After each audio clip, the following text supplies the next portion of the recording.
Hello everyone. In the previous module, we just started off with the dimensional similarity. Let us just take a quick look. So we just said that these are the non-dimensional numbers and we non-dimensionalized the continuity, momentum and the energy equation. Continuity led to no non-dimensional number. The momentum equation gave us Reynolds number and GR by Reynolds number. And the energy equation gave us 1 by Prandtl number and 1 by REH. So these were the non-dimensional numbers which gave, and if you see here, this is mass and momentum equation. You could solve in the forced convection separately and then solve energy equation. But as you can see, these three equations, U, V, T are all coupled. So you need to solve all of them together. That is, these are coupled equations. That is, simultaneously you need to solve in order to get U, V and T. So you have delta and delta T and Nusselt number coming from these solutions, which are nothing but a functions of Rayleigh number, Reynolds number and Prandtl number. Already we have seen the scales of the Nusselt number is of the order of Rayleigh number to the power of 1 by 4 or Rayleigh into Prandtl number to the power of 1 by 4, depending whether the Prandtl number is greater than 1 or less than 1. So then we said that GR by RE squared less than 1 represents forced convection domination. Grashof number divided by Reynolds number squared greater than 1 represents natural convection domination. GR by RE squared is of the order of 1 represents that both natural and forced are of the same order. So then we represented these correlations. This was for the vertical plate, and till 10 to the power of 9 it is laminar, above 10 to the power of 9 it is turbulent, and this is the correlation which works both for laminar and turbulent. For an inclined plate, instead of G in Rayleigh number, I need to replace it by G cos theta. And this is a horizontal plate. As I said, 0.54 is the same as 0.59, and here 0.15 is the same as almost 0.1. So in fact, if it is turbulent, horizontal plate would be giving higher Nusselt number than the vertical plate. And for lower surface, that is, if the hot surface is bottom but the top surface is insulated, you get a Rayleigh number almost half of the other situation where the top surface is heated, that is 0.27 Rayleigh number to the power of 1 by 4. So these were the correlations for cylinder and sphere. Now this is the problem which we wanted to solve. So here it is, I don't think I am going to solve completely step by step, but I will just give you the glimpse. That is, this is length of 6 meter, long section of 8 centimeter diameter. So diameter is 8 centimeter and passes, hot water pipe in the figure below passes through a large room whose temperature is 20 degrees Celsius. That is T infinity equal to 20 degrees Celsius. And if the outer surface temperature of the pipe is 70 degrees Celsius, that is, which is maintained at 70 degrees Celsius, constant surface temperature boundary condition, determine the rate of the heat loss from the pipe by natural convection. What are the assumptions? Steady state, air is ideal gas, local atmospheric pressure is 1 atmosphere. With this, my film temperature is Ts plus T infinity by 2. If I do 70 plus 20 by 2, that is, I get 45 degrees Celsius. At this, my thermal conductivity is 0.02699 watt per meter Kelvin, and Prandtl number equal to 0.7241, and kinematic viscosity is 1.749 into 10 to the power of minus 5 meter squared per second, and beta you can take it as 1 by Tf, that is, in the absence of the, you can get from data, but this is because I am taking it as an ideal gas, so I can take it as 1 by 318 Kelvin. If you take 1 by Tf, you have to convert this into Kelvin, that is 45 plus 273 is going to fetch you 318, that is your Tf. So with this, you can calculate Rayleigh number as G beta delta T, that is Ts minus T infinity d cube upon alpha nu, or d cube into nu squared into Prandtl number. This is Grashof number into Prandtl number gets me Rayleigh number, because I have given the properties like that. If you substitute that, you are going to get the Rayleigh number as 1.869 into 10 to the power of 6 as our Rayleigh number. So if you come here and you see here Nusselt number correlation is 0.6 plus this whole of this equation. If you substitute this Rayleigh number in the Prandtl number of 0.7241, you are going to get the Nusselt number as 17.4. So what is H? Nusselt number equal to HD by K. H equal to 17.4 into K by D. If you substitute 8 centimeter is 8 into 10 to the power of minus 2 meters. If you substitute those 17.4 into 0.02699 upon D, that is 8 into 10 to the power of minus 2, you are going to get this as H as 5.869 watt per meter square degree Celsius. Please notice, most of the times if nothing is there for natural convection, we have been taking H as 10. So this is the number typically why we take 10, because it's around that. So you take surface area pi dl, you can calculate the surface area. So Q dot equal to HAS into Ts minus T infinity. You are going to get this as 443 watts. But now we have neglected radiation. Now you see radiation value. The main reason for solving this problem is to show that radiation is as important as natural convection in case of natural convection problems. So Q dot equal to sigma epsilon Ts to the power of 4 minus T infinity to the power of 4. Let me take epsilon as 1 and sigma is 5.67 into 10 to the power of minus 8. Ts has to be converted into Kelvin, so that is 70 plus 273 is Ts and T infinity is 293 Kelvin. If you substitute that, you get 553 watts. You see, Q dot natural convection was 443 watts, but Q dot radiation is 553 watts. So both are comparable. So generally, in case of course, if the epsilon is less, you can have radiation less, but nevertheless, they are comparable until and unless you consciously make the epsilon to 0.1 or less than that. So generally, whenever natural convection is important, radiation neglection has to be carefully done. That is the message, the takeaway message from this problem. That's the reason why I solved this problem. Now if you see the slides, this problem is about a vertical plate. I am not going to solve this problem. A room temperature has been given, surface temperature has been given. Similarly, you get the properties. And for vertical plate, the case is horizontal plate. The case is horizontal plate facing upwards, horizontal facing downwards. You get Nusselt number for vertical plate 113 and horizontal plate, Q dot is 115. That is for Q dot vertical, you get 115 watts.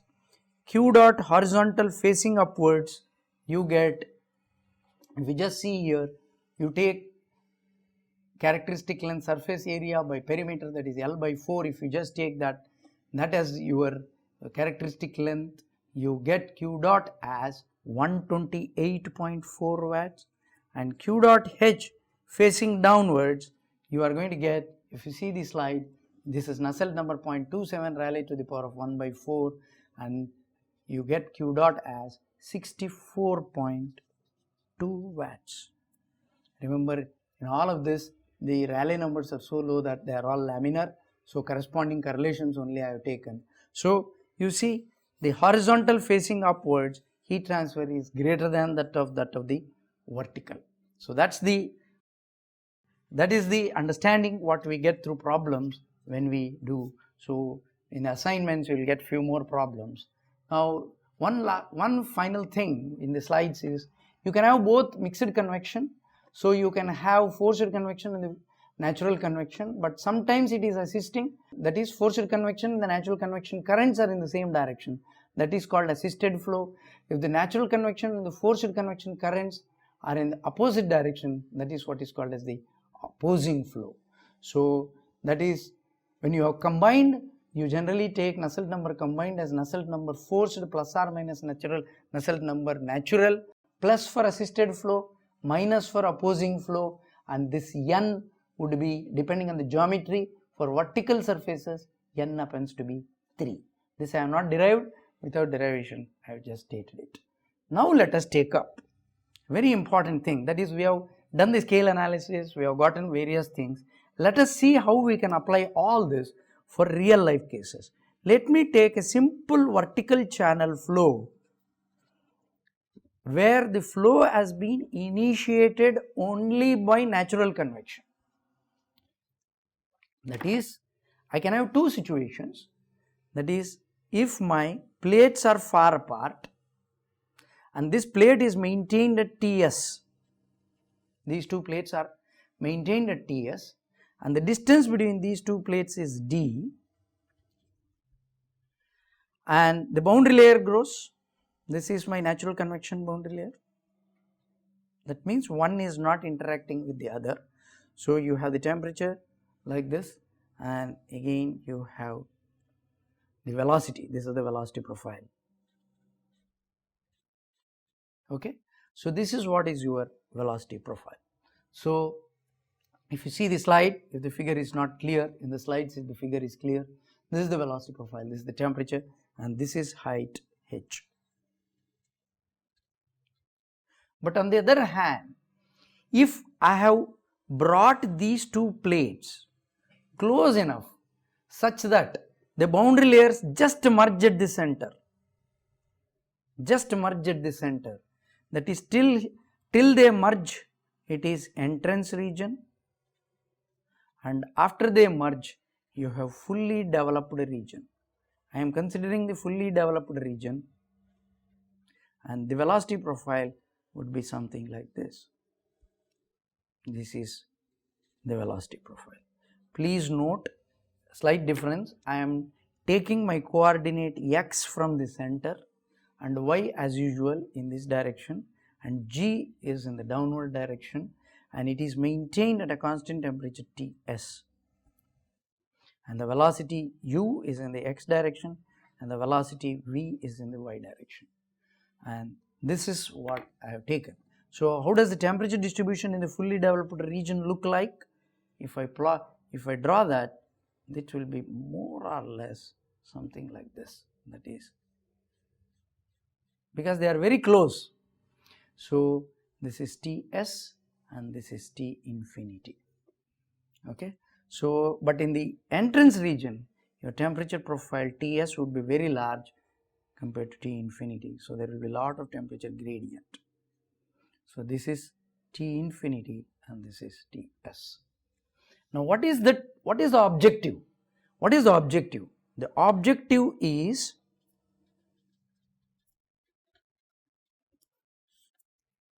capability of this flow,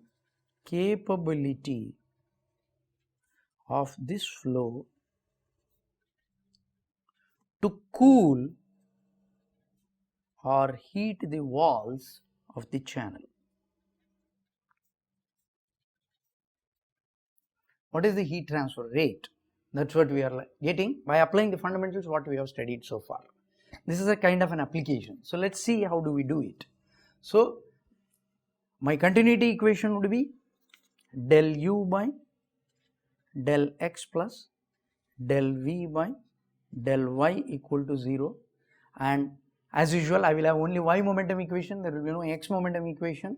So you have u del v by del x plus v del v by del y equal to nu del squared v by del x squared plus g beta t minus T infinity, and this is what I get. But I have taken the channel long enough, so u is very small, u scale is very small, that is u is equal to 0 in the fully developed region. Is that? So if that is the case, this term will vanish. Now del v by del y, in my this del u is 0, and also in the fully developed region del u by del x is 0 because velocity is invariant with x. So del u by del x is 0 in fully developed region. So that means del v by del y also is, which implies del v by del y is 0. So this del v by del y is also 0. So I get del squared v by del x squared equal to minus g beta by nu T minus T infinity. But now I need to actually take the energy equation to get this temperature, to solve it. That is U del T by del x plus V del T by del y equal to alpha del square T by del x square. I need to take this. But I will make an assumption, as I said, the temperature, as you can see here, it's almost closer to Ts. So I will take T, instead of solving for T, I will take T is equal to Ts, that is T minus T infinity as approximated as Ts minus T infinity in this equation. So then it will be only one unknown, that is d squared V by dx squared equal to minus g beta by nu Ts minus T infinity. Ts minus T infinity. So if we do that, Ts minus T infinity, so you get dV by dx equal to minus g beta by nu. I am integrating into Ts minus T infinity into x plus C1. Once again, if I integrate, V is equal to minus g beta by nu into Ts minus T infinity into x squared by 2 plus C1x plus C2. C1x plus C2. So, now what are the boundary conditions? Let's get back, because this is little tricky, because x I have taken at the center. So at x equal to 0, del V by del x equal to 0 because of the symmetry. So at x equal to 0, del V by del x equal to 0, and at x equal to d by 2, this dimension I have taken as d, that is d by 2, V equal to 0 because of no slip condition. So you have V equal to 0. So if you apply x equal to 0, del V by del x equal to 0, if you apply from this equation, you can imply that C1 equal to 0. And in the second equation, if I, for this equation, V is equal to 0 minus g beta by nu into Ts minus T infinity into d squared by 8 plus C1 into d by 2. We have found C1 as 0, sorry, it would be plus C2 because C1 is 0, so C2. So you get C2 as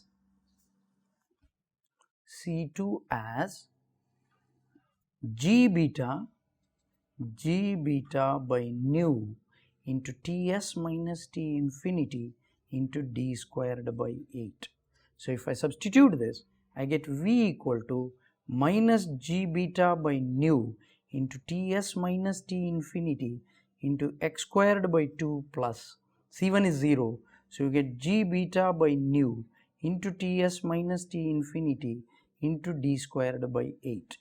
So you get V equal to g beta into Ts minus T infinity upon 8 nu into d squared if I take out common. So you get 1 minus of x squared upon d by 2 whole squared. D by 2 whole squared. So this is going to fetch you. So this is my velocity profile.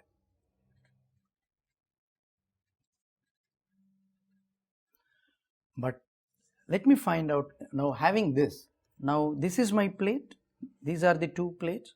Now let me take a small elemental length of dx, of width dx, not length, dx, from at a location x, and this is at Ts. Now what am I asking is, what is the mass flow rate which is flowing through this channel?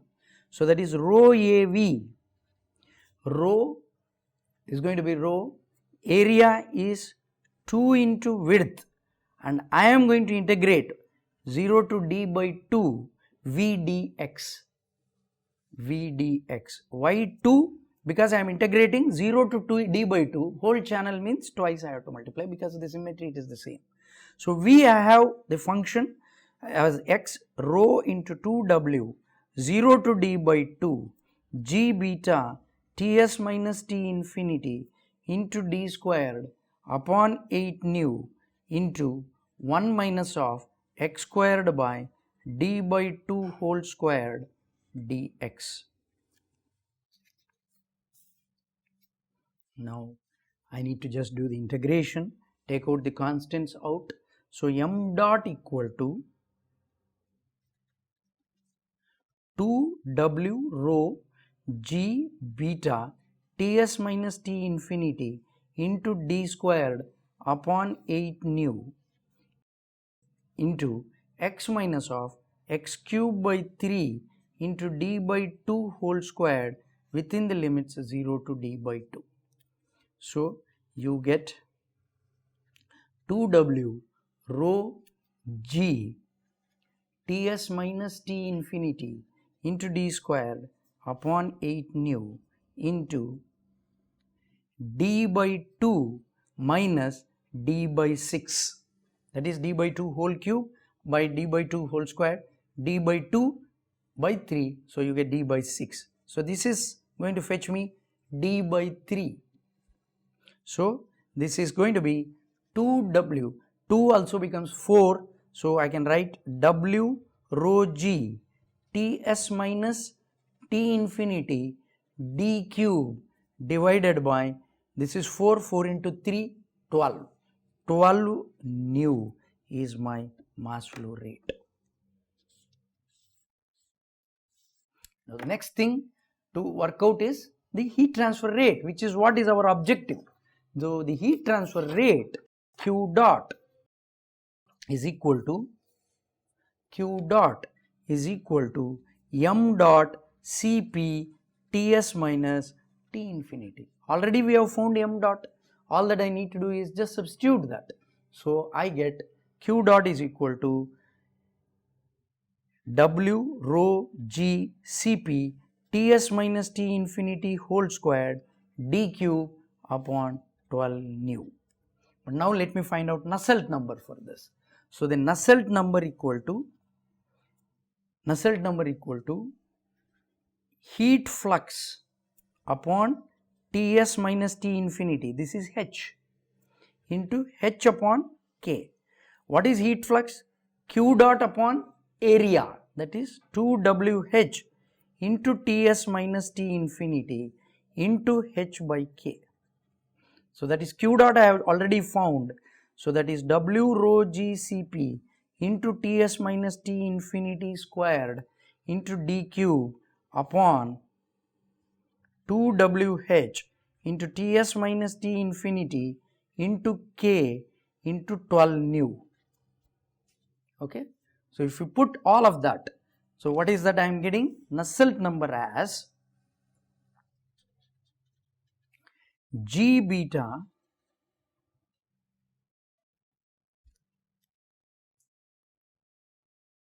m dot Cp. Beta I have gotten missed out here, so sorry, beta in the subsequent steps has gotten missed out, so it is there, beta is there. So beta, G beta Ts minus T infinity d cube upon 24 nu, which is nothing but Rayleigh number upon 24. So you see, with that simple assumption we could get that for the flow to sustain, Nusselt number equal to Rayleigh number upon 24. So with this the module gets completed. In the next module we will think of stacking of plates. Thank you.